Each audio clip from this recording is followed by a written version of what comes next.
فرمائی کا روزہ ایک ڈھال ہے جو ہمیں بچاتا ہے، اور یہ ڈھال ہمارے معاشرے کی اخلاقی برائیوں اور گناہوں کے حملوں سے ہمیں بچاتی ہے۔ ہم کیسے اس پہ عمل کر سکتے ہیں؟ کیسے عمل کرتے ہوئے اپنے آپ کو بچا سکتے ہیں؟ ڈھال ہم کس طرح ذہن میں رکھ سکتے ہیں جی اس کو؟ بسم اللہ الرحمن الرحیم۔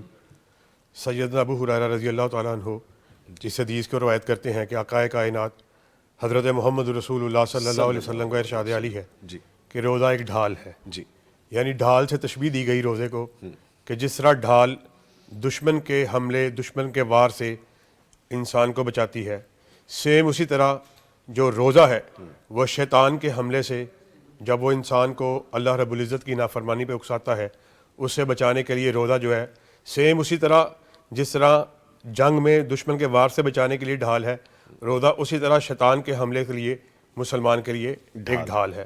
ٹھیک ہے اور بڑی عام فہم بات ہے، یعنی روزہ جس جی میں آپ روزے کی پریکٹس کرتے ہوئے، روزہ اصل میں ایک تربیت ہے، ایک پریکٹس ہے جس میں ایک ٹائم لمیٹڈ اللہ رب العزت اور نبی کریم صلی اللہ علیہ وسلم کے فرامین کی روشنی میں آپ پینے سے اپنے آپ کو ٹائم باؤنڈیڈ، ٹائم لمیٹڈ اپنے آپ کو دور رکھتے ہیں۔ جی پانی آپ نہیں پیتے، چاہے آپ کو شدید پیاس لگی ہو یا کوئی اور مشروب، آپ اسے اوائڈ کرتے ہیں۔ سیم اسی طرح اگر آپ انسان کی پے پریکٹس ہے، اگر اس کو بات کو یہ سمجھ لے کہ جس طرح حلال چیزوں سے اللہ رب العزت اور نبی کریم صلی اللہ علیہ وسلم کے فرامین کے مطابق انسان نے اپنے اوپر قابو پا کے اپنے آپ کو حلال پینے سے روکا ہے، تو پھر وائی ناٹ وہ اپنے آپ کو شراب سے یا ایسی کوئی جو حباستیں ہیں، لغویات ہیں، فضول چیزیں ہیں، وہ اسے کیوں نہیں روک سکتا؟ بڑی عام پریکٹس ہے۔ اور اسی طرح انسان انہی احکامات کی روشنی میں اپنے آپ کو جائز حلال کھانے سے روکتا ہے۔ اگر وہ اپنے آپ کو جائز اور حلال کھانے سے روک سکتا ہے، پھر وائی ناٹ اگین کہ وہ اپنے آپ کو حرام سے کیوں نہیں روک سکتا؟ یعنی ایک حلال چیز جو آپ کے اوپر ٹوٹل حلال ہے، لیکن آپ صرف ایک پریکٹس کے طور پہ ایک ان احکامات کی روشنی میں اللہ رب العزت کی خوشنودی کو حاصل کرنے کے لیے اپنے آپ کو حلال کھانے پینے سے روکتے ہیں۔ تو اسی طرح ہم سمجھتے ہیں کہ ایک ڈھال کا یہی کام ہے کہ انہی فرامین پر عمل کرتے ہوئے ہم حرام چیزوں سے کیوں نہیں بچ سکتے۔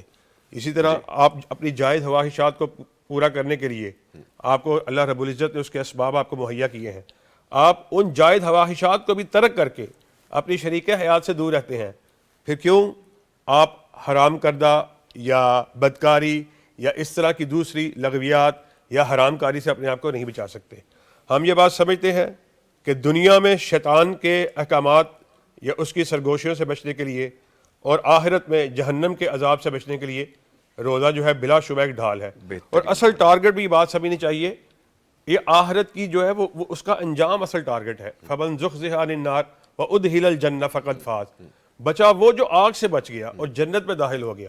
اور یہ جو دنیا ہے وَمَا الْحَيَاةُ الدُّنْيَا إِلَّا مَتَاعُ الْغُرُورِ، یہ تو صرف دھوکے کا سامان ہے۔ اصل ٹارگٹ جو انسان کا جو زندگی اور موت کا ہے، الَّذِي خَلَقَ الْمَوْتَ وَالْحَيَاةَ لِيَبْلُوَكُمْ أَيُّكُمْ أَحْسَنُ عَمَلًا، جی کہ زندگی اور موت کو اس لیے پیدا کیا کہ جانچا جا سکے کہ تم میں سے بہتر اچھا اعمال کون کرتا ہے۔ اس لیے ہم یہ بس سمجھتے ہیں کہ یہ روزہ جو 12 مہینوں میں ایک مرتبہ آتا ہے، انسان کی پریکٹس کے لیے، اس کی تربیت کے لیے، اس کی یہ درسگاہ ہے کہ انسان اس میں اپنے حلال چیزوں کو اللہ رب العزت کی صرف منشا کے لیے اپنے آپ کو اوائڈ کر سکتا ہے۔ تو پھر وائی ناٹ پورا سال 12 مہینے انسان کیوں نہیں حرام چیزوں کو اوائڈ کر سکتا؟